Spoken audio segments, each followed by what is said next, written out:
নমস্কার বন্ধুরা, recipe share চ্যানেলে আপনাদের অনেক অনেক স্বাগত জানাই। আজকে চলে এসেছি নতুন একটি স্ন্যাক্স আইটেম নিয়ে। ছোট থেকে বড় প্রায় সকলেই এরকম মুখরোচক খাবার খেতে খুবই পছন্দ করে। আমাদের আজকের রেসিপিতে থাকছে চিকেন পপকর্ন। একদম দোকানের মতো না, দোকানের মতো বাড়িতে বানানো কখনোই সম্ভব নয়, কারণ দোকানে কিভাবে বানায় সেই সিক্রেট আমরা কখনোই জানতে পারি না, কিন্তু আমরা চেষ্টা করতে পারি। বেশি কথা না বাড়িয়ে আজকের রেসিপিটি শুরু করা যাক। প্রথমেই আমরা এরকম ছোট ছোট চিকেনের পিস করে নিয়েছি। এখানে 100 গ্রামের মতো চিকেন আছে। এর মধ্যে প্রথমে 1 চামচ আদা রসুন বাটা দিয়ে দেব, পরিমাণ মতো লবণ, 2 চামচ টক দই,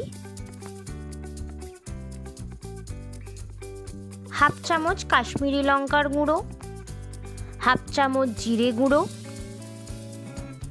1/2 চামচ ধনে গুঁড়ো আর 1/2 চামচ গোলমরিচের গুঁড়ো, আর দিয়ে দেব 1/2 চামচ গরম মশলার গুঁড়ো। এখন 1 চামচ সয়া সস দিয়ে দেব। সব উপকরণ এখন চিকেনের সাথে ভালো করে মিশিয়ে নেব। সব উপকরণ ভালো করে মেশানো হয়ে গেছে। এখন আমরা এটাকে ঢাকা দিয়ে 1 ঘন্টার জন্য রেস্টে রেখে দেব। এদিকে আমরা একটা প্লেটের মধ্যে 3 চামচ ময়দা নিয়ে নেব। ময়দার মধ্যে স্বাদ মতো লবণ দিয়ে দেব, দিয়ে দেব কাশ্মীরি লঙ্কার গুঁড়ো। এখন শুকনো উপকরণটা ভালো করে মিশিয়ে নিয়ে আমরা এর মধ্যে অল্প অল্প জল দিয়ে একটা ঠিক ব্যাটার বানিয়ে নেব। দেখুন ব্যাটারটা আমাদের বানানো হয়ে গেছে। ঘনত্বটা ঠিক এই রকম থাকবে। এখন এদিকে আরেকটা প্লেটে আমরা 1/2 বাটির মতো ময়দা নিয়ে নেব। ময়দার মধ্যে স্বাদ মতো লবণ দিয়ে দেব আর দিয়ে দেব কাশ্মীরি লঙ্কার গুঁড়ো। আবারও ময়দাটাকে ভালো করে মিশিয়ে নেব। এদিকে 1 ঘন্টা পর ফিরে এলাম। দেখুন চিকেনগুলো ভালো করে ম্যারিনেট হয়ে গেছে।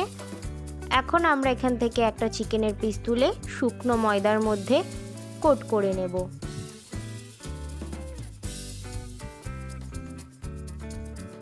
শুকনো ময়দার মধ্যে ভালো করে কোট করা হয়ে গেলে তুলে নিয়ে আমরা যে ব্যাটারটা বানিয়েছিলাম তার মধ্যে কোট করে নেব। এখন এই ব্যাটার থেকে আবারও তুলে নিয়ে আমরা শুকনো ময়দার মধ্যে আবার কোট করে নেব। এভাবে হালকা হাতে চেপে চেপে আমরা ভালো করে চিকেনটার মধ্যে কোট করে নেব। দেখুন একটা আমাদের রেডি হয়ে গেছে। বাকি সবগুলো ঠিক একইভাবে আমরা রেডি করে নিলাম। এবারে ভেজে নেওয়ার পালা। দেখবেন বন্ধুরা, দোকানে বেশিরভাগ সময়ই পুরনো তেলেই যে কোনো খাবার ভাজা হয়, তাই আমিও এখানে আমার যে পুরনো তেল ছিল সেইটাই নিয়ে নিয়েছি। তেলটা গরম হতেই একটা একটা চিকেনের পিসগুলো তেলের মধ্যে ছেড়ে দেব। গ্যাসের ফ্লেমটা লো রেখে আস্তে আস্তে হালকা হাতে নেড়ে চেড়ে আমরা বেশি সময় ধরে ভেজে নেব। দেখুন একবার আমাদের ভাজা হয়ে গেল। এখন আমরা এটাকে তেল ঝরিয়ে তুলে নেব।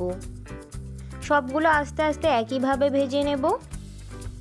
সমস্ত চিকেন পপকর্নগুলো আমাদের রেডি হয়ে গেছে।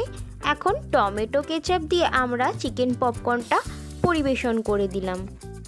দেখুন ভেতরটা কতটা সফট হয়েছে, চিকেনগুলো একদম গলে যাচ্ছে।